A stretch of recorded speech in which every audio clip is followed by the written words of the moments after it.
দুদার কাছে যাব। শেষেন্দুদা তিনি বলছেন তিনি রাগ সামলাতে পারেননি, তিনি দুঃখিত, ক্ষমা প্রার্থী, এবং তিনি এও বলেছেন সঙ্গে যে পুলিশকে তিনি বিভিন্ন কাজে হেল্প করে থাকেন, পুলিশ কিছু তাকে দেখে দিতে বললে তিনি দেখে দেন, তাই হয়তো এরকম একটা পুলিশের প্রতি তার সেই ব্যাপারটা বেরিয়ে এসেছে, সেই গালাগালি দিয়েছেন এরকম কদর্য ভাষায়। কারণ আগেও আমরা দেখেছি পুলিশকে কিভাবে তিনি হুমকি দিয়েছেন, কিন্তু কোনো ব্যবস্থা হয়নি।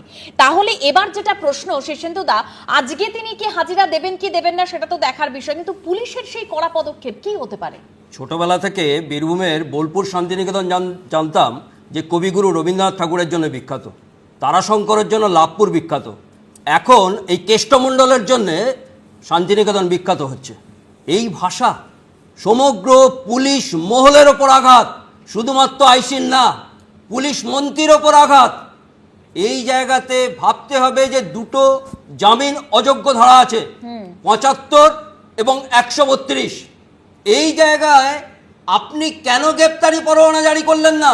সুপ্রিম কোর্টের নতুন জাজমেন্টে চেকলিস্ট বলে একটা জায়গা আছে, যে মানুষ প্রভাব খাটাতে পারে এই মানুষকে কোনো সময় বাইরে রাখতে নেই। সেখানে আপনি 4 ঘন্টা ধরে অপেক্ষা করছেন, নোটিশ দিয়ে আসছেন পার্টি অফিসের বাইরে। এই পুলিশের তার ভাব, আপনি প্রথম দিন যদি আটকাতে পারতেন তাহলে আজকের দিনটা ঘটতো না। আজকে পুলিশ অফিসারের মা বউকে এই অকথ্য ভাষা শুনতে হতো না। আজকে রাজ্যবাসী কি শুনছে? 2013 সাল 17 জুলাই পঞ্চায়েত ইলেকশনে অনুব্রত মণ্ডল দাঁড়িয়ে বলছেন পুলিশের মাথায় বোম মারুন, কোনো নির্দল প্রার্থী যদি দাঁড়ায় তাদের বাড়ি জ্বালিয়ে দিন। তার ঠিক 2 দিন বাদে সাগর ঘোষ কসবা পারুই থানার নিজের বাড়িতে গুলিতে হত্যাকল, 2 দিন বেঁচে ছিলেন। বর্ধমান মেডিকেলে ডাইং ডিক্লারেশন দিয়েছিলেন এই অনুব্রত মণ্ডলের বিরুদ্ধে। আমি মামলা করেছিলাম, তার ছেলে হৃদয় ঘোষের, সুপ্রিম কোর্ট অবধি গেছিলাম।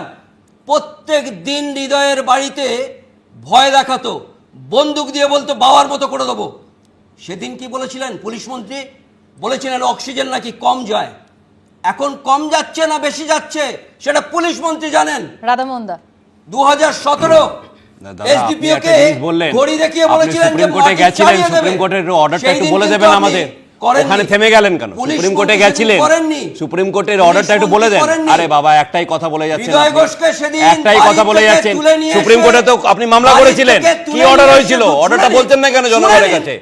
দেখুন আমাদের দল, আমাদের দাঁড়ান, আপনারা শোনার দরকার নেই, আপনার টাইম চলে গেছে, এবার আমার টাইম আছে। এবার আমি বলি, আমাদের একমাত্র দল যে ভুল করলে তার পাশে কিন্তু দাঁড়ায় না, যে ভুল করে তাকে কিন্তু ক্ষমা চাইতে বলে, এটা শুধু আমাদের দল। এবার দাঁড়ান, একটু বলতে দিন, বলতে দিন।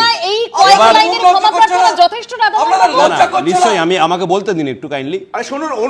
এবার জিনিসটা, আরে দাঁড়ান না, আপনি বলছেন, আপনি আগে দিলীপ বাবুকে সামলান, আপনি আগে নিজের দলের নেতাকে সামলান, বড় বড় কথা বলুন। দেখুন না, একটা কথা বলি আপনাকে, আমাদের দল, দেখুন আমাদের জিরো টলারেন্স যেটা আছে, আমরা জিরো টলারেন্স এই নীতিটা মানি। আমরা তাই জন্য আমরা তাই জন্য ক্ষমা চাইতে বলেছি। এবার পুলিশ অ্যাকশন নিয়েছে, পুলিশ যখন আইনের মানে যে প্রশ্নগুলো সামনে আসছে যে এত বড় ঘটনায় এই কয়েক লাইনের ক্ষমা প্রার্থনা কি যথেষ্ট? শেষেন্দুদা, পুলিশ যে অ্যাকশন নিতে পারে না তা তো নয়। আমি মুর্শিদাবাদের ঘটনায় গেলাম না, রিসেন্ট ঘটনায় আসি, কিভাবে চাকরিহারাদের সেই যেদিনকে যাদের অর্ধনগ্ন কর্মসূচি ছিল সেটা শুরু হওয়ার আগে কিভাবে গ্রেফতার করলো পুলিশ, মানে খুঁজে খুঁজে বেছে বেছে একেবারে সংবাদ মাধ্যমের সামনে এসে যারা প্রতিক্রিয়া দিচ্ছিল কিভাবে তাদেরকে তুলে নিয়ে গেল। অর্থাৎ পুলিশ সক্রিয় হতে পারে, পুলিশ কখনো কখনো একদম নিষ্ক্রিয়, কখনো কখনো অতি সক্রিয়। আজকে যদি ঠিক এই কথাটা যদি কোনো বিরোধী দলের নেতা কিংবা কোনো ইউটিউবার কিংবা কোনো সাংবাদিক বলতেন, পুলিশ বসে থাকতেন তো? কখন নিমন্ত্রণ খেতে আসবে তার জন্য বসে থাকতেন থানায়। আজকে এক্ষুনি অ্যারেস্ট করেননি কেন? কেন কেষ্ট বিষ্টুকে অ্যারেস্ট করেননি? দিনের পর দিন বলে আসছে, আজকে প্রথম নয়, ইনি প্রভাবশালী হাত রেখে পর পর বলে আসছেন। এসডিপিও তিনি আজকে রিকিব আগরওয়াল, তিনি তদন্তকারী অফিসার এই মামলার। আজকে এসপি ডিজি প্রত্যেকে বসে আছেন। সেটা জনগণ দেখতে পাচ্ছে, আর জনগণের ইমোশন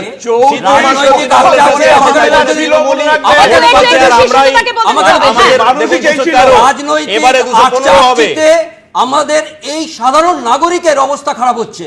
সেই জায়গাতে যে দলের আভ্যন্তরীণ ব্যাপার সেটা হতে পারে যার খুশি, কিন্তু গণতন্ত্রের মূল মন্ত্র হচ্ছে আইনের শাসন, সৎ দক্ষ প্রশাসন। সেইটা বাঙালি চায়, বাংলার মানুষ চায়।